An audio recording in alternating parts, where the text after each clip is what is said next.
Stacey Abrams and Brian Kemp had their debate, and Stacey Abrams just absolutely mopped the floor with the current governor of Georgia, Brian Kemp. Unfortunately, the political landscape on the ground there is going to make it very, very tough for Stacey Abrams to win. But, you know, Governor Kemp is not a good governor, and Stacey Abrams would be much better. And I think that is made so clear in these moments we're going to show you from the debate. So the first one is she just clearly says, in no uncertain terms, that the threat to Georgia that it posed is another term of Brian Kemp. Take a look. This is a governor who, for the last 4 years, has beat his chest but delivered very little for most Georgians.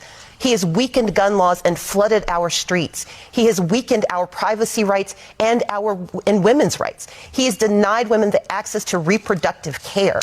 The most dangerous thing facing Georgia is 4 more years of Brian Kemp. Whew. That is one way to say it for sure.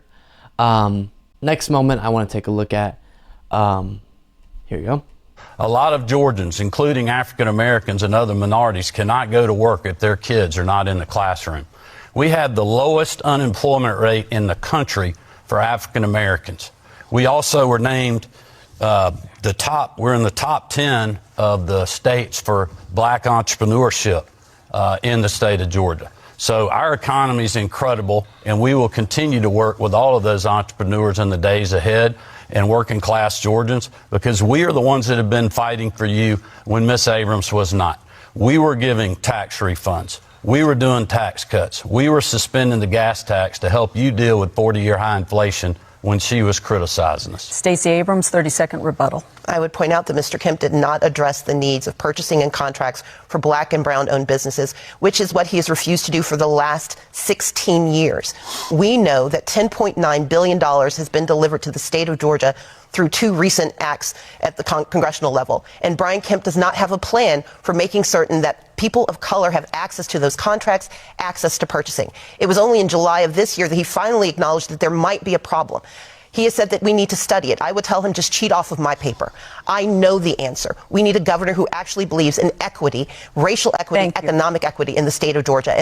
Yes, that highlights an important point too, because one of the things I've been talking about a good bit, or mentioned a couple times on the show, is that you see in a lot of these campaigns, Republicans do a really good job of saying what some issues are, but not at all proposing what their solution would be. So you hear people say, inflation, gas prices, whatever it is, but don't actually propose what the policy they're putting forward that would solve it. Or they'll say we're looking into it, as Brian Kemp has done on this particular topic. And she's saying, listen, I have the solution. I don't need to look into it. I got it.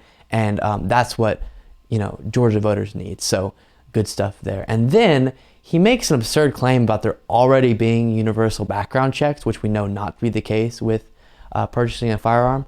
And Stacey Abrams just fact checks him right there in the moment. Well, there is a federal background check. There's a federal background check on every individual that buys a firearm in the United States of America. Which shouldn't exist either. That is not true. Well, the point, Mr. Kemp, that's not true. I understand the point you're making, but the point is, when you buy a firearm, you get a background check. Mr. Kemp, none of the laws changed. Mr. Kemp, if you purchase a weapon in Georgia through a gun sale or a private sale, through a gun show or a private sale, you're not subject to that. We're going to have to move on. Yeah, so I don't know why he would choose to die on that hill, because it is widely known, kind of in loose terms, people say the gun show loophole, because if you go to a private seller, you can get a firearm without a background check. So odd that he chose to go down that. And then finally, she says a line that I thought was pretty effective. We can protect the Second Amendment and also protect second graders.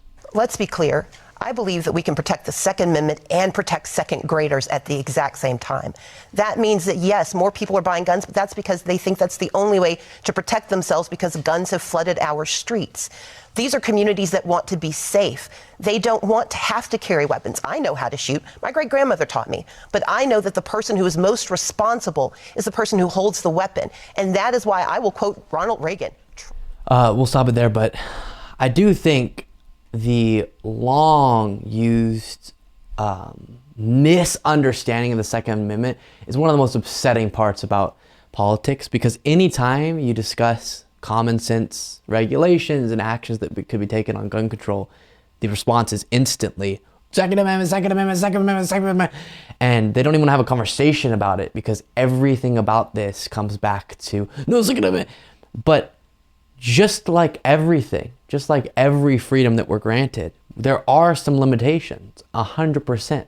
And so choosing the obsession with firearms over the lives of human beings, to me, is just completely inhumane and disgusting. And so her highlighting, listen, we can protect your Second Amendment. We're not talking about protecting your right to have a firearm if you go through the proper processes, and if you're not trying to get your hands on one that's specifically designed to kill as many people as possible, and also properly regulate them so that the wrong people aren't getting their hands on it. So good stuff there. Stacey Abrams is absolutely incredible, and I wish she had a better chance. You know, you never know. This is a wild election, so we could see something incredible happen in Georgia.